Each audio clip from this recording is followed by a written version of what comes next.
अध्याय 6 ध्यान योग।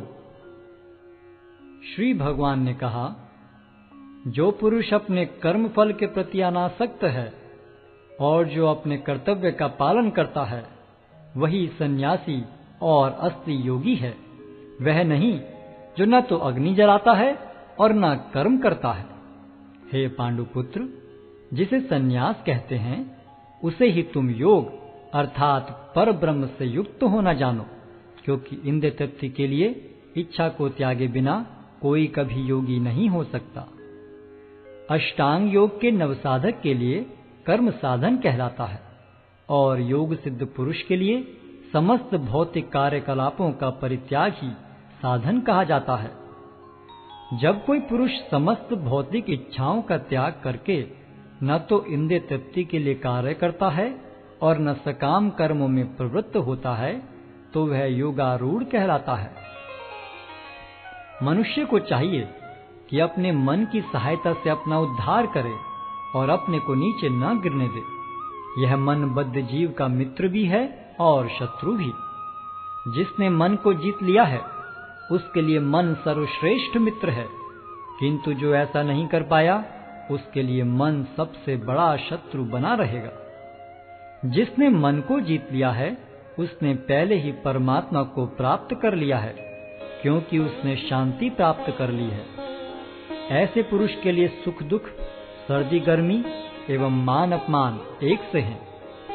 वह व्यक्ति आत्म साक्षात्कार को प्राप्त तथा योगी कहलाता है, जो अपने अर्जित ज्ञान तथा अनुभूति से पूर्णतया संतुष्ट रहता है। ऐसा व्यक्ति अध्यात्म को प्राप्त तथा जितेंद्रिय कहलाता है।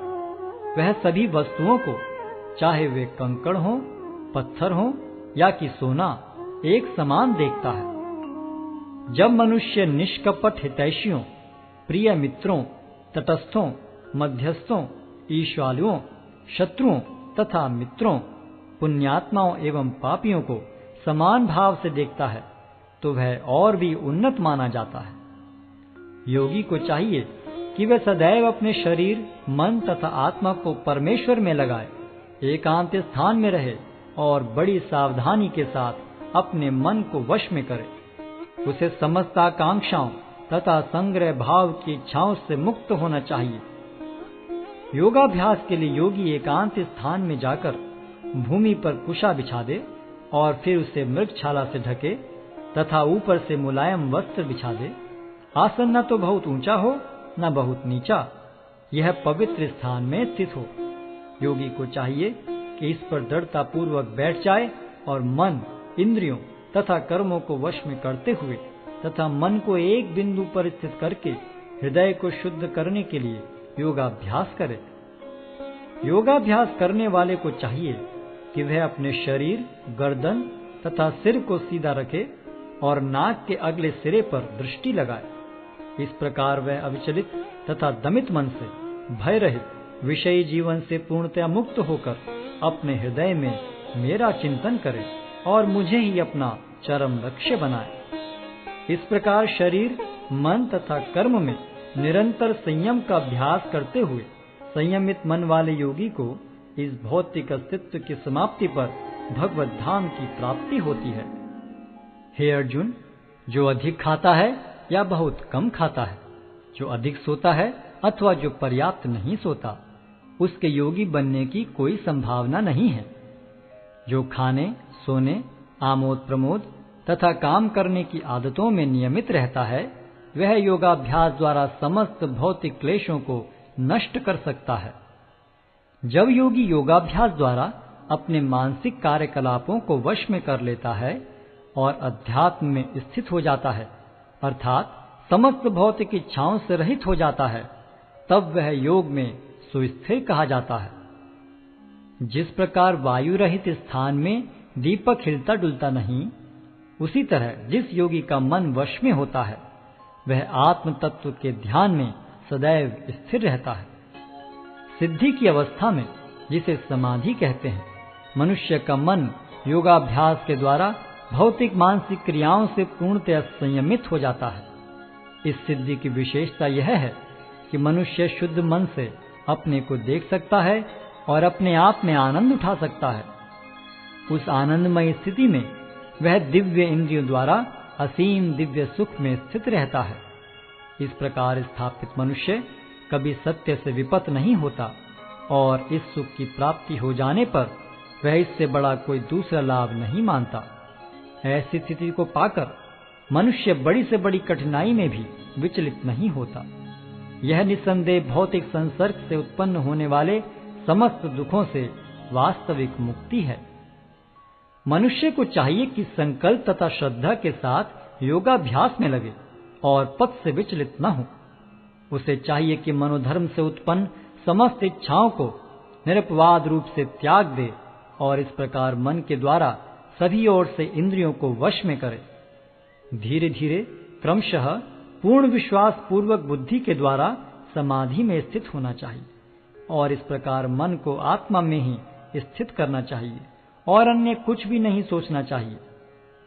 मन अपनी चंचलता तथा अस्थिरता के कारण जहां कहीं भी विचरण करता हो, मनुष्य को चाहिए कि उसे वहां से खींचे और अपने वश में लाए। जिस योगी का मन मुझ में स्थिर रहता है वह निश्चय ही दिव्य सुख की सर्वोच्च सिद्धि प्राप्त करता है। वह रजोगुण से परे हो जाता है।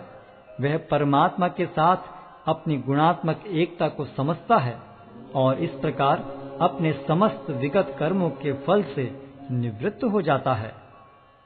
इस प्रकार योगाभ्यास में निरंतर लगा रहकर आत्म संयमी योगी समस्त भौतिक कलमश से मुक्त हो जाता है और भगवान की दिव्य प्रेम भक्ति में परम सुख प्राप्त करता है। वास्तविक योगी समस्त जीवों में मुझको और मुझ में समस्त जीवों को देखता है। निस्संदेह स्वरूप सिद्ध व्यक्ति मुझ परमेश्वर को सर्वत्र देखता है। जो मुझे सर्वत्र देखता है और सब कुछ मुझ में देखता है, उसके लिए न तो मैं कभी अदृश्य होता हूं और न वह मेरे लिए दृश्य होता है। जो योगी मुझे तथा परमात्मा को अभिन्न जानते हुए परमात्मा की भक्ति पूर्वक सेवा करता है, वह हर प्रकार से मुझ में सदैव स्थित रहता है।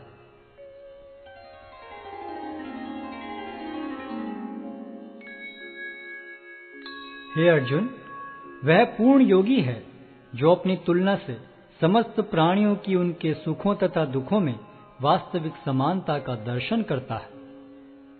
अर्जुन ने कहा, हे मधुसूदन, आपने जिस योग पद्धति का संक्षेप में वर्णन किया है वह मेरे लिए अव्यवहारिक तथा असहनीय है, क्योंकि मन चंचल तथा अस्थिर है। हे कृष्ण, क्योंकि मन चंचल, उच्छृंखल, हठीला तथा अत्यंत बलवान है, अतः मुझे इसे वश में करना वायु को वश में करने से भी अधिक कठिन लगता है। भगवान श्री कृष्ण ने कहा, हे महाबाहु कुंती पुत्र, निस्संदेह चंचल मन को वश में करना अत्यंत कठिन है, किंतु उपयुक्त अभ्यास द्वारा तथा विरक्ति द्वारा ऐसा संभव है। जिसका मन उच्छृंखल है उसके लिए आत्म साक्षात्कार कठिन कार्य होता है, किंतु जिसका मन संयमित है और जो समुचित उपाय करता है उसकी सफलता ध्रुव है, ऐसा मेरा मत है।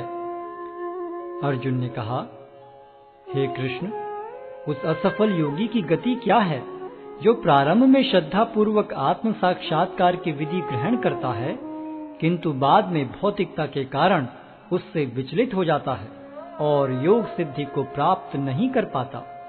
हे महाबाहु कृष्ण, क्या ब्रह्म प्राप्ति के मार्ग से भ्रष्ट ऐसा व्यक्ति आध्यात्मिक तथा भौतिक दोनों ही सफलताओं से च्युत नहीं होता और छिन्न भिन्न बादल की भांति विनष्ट नहीं हो जाता, जिसके फलस्वरूप उसके लिए किसी लोक में कोई स्थान नहीं रहता? हे कृष्ण, यही मेरा संदेह है और मैं आपसे इसे पूर्णतया दूर करने की प्रार्थना कर रहा हूँ। आपके अतिरिक्त अन्य कोई ऐसा नहीं है जो इस संदेह को नष्ट कर सके। भगवान ने कहा, हे प्रथापुत्र, कल्याण कार्यों में निरत योगी का न तो इस लोक में और न परलोक में ही विनाश होता है। हे मित्र, भलाई करने वाला कभी बुराई से पराजित नहीं होता। असफल योगी पवित्र आत्माओं के लोकों में अनेकानेक वर्षों तक भोग करने के बाद या तो सदाचारी पुरुषों के परिवार में या कि धनवानों के कुल में जन्म लेता है। अथवा वह ऐसे योगियों के कुल में जन्म लेता है जो अति बुद्धिमान हैं।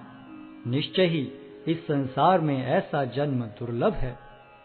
हे कुरुनंदन, ऐसा जन्म पाकर वह अपने पूर्व जन्म की दैविक चेतना को पुनः प्राप्त करता है और पूर्ण सफलता प्राप्त करने के उद्देश्य से वह आगे उन्नति करने का प्रयास करता है।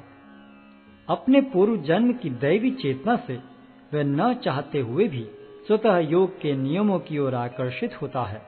ऐसा जिज्ञासु योगी शास्त्रों के अनुष्ठानों से परे स्थित होता है, और जब योगी समस्त कलमश से शुद्ध होकर सच्ची निष्ठा से आगे प्रगति करने का प्रयास करता है, तो अंततो गत्वा अनेकानेक जन्मों के अभ्यास के पश्चात सिद्धि लाभ करके वह परम गंतव्य को प्राप्त करता है।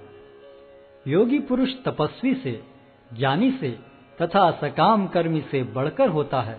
अतः हे अर्जुन, तुम सभी प्रकार से योगी बनो, और समस्त योगियों में से जो योगी अत्यंत श्रद्धा पूर्वक मेरे परायण हैं, अपने अंतःकरण में मेरे विषय में सोचता है और मेरी दिव्य प्रेम भक्ति करता है, वह योग में मुझसे परम अंतरंग रूप से युक्त रहता है और सबों में सर्वोच्च है। यही मेरा मत है।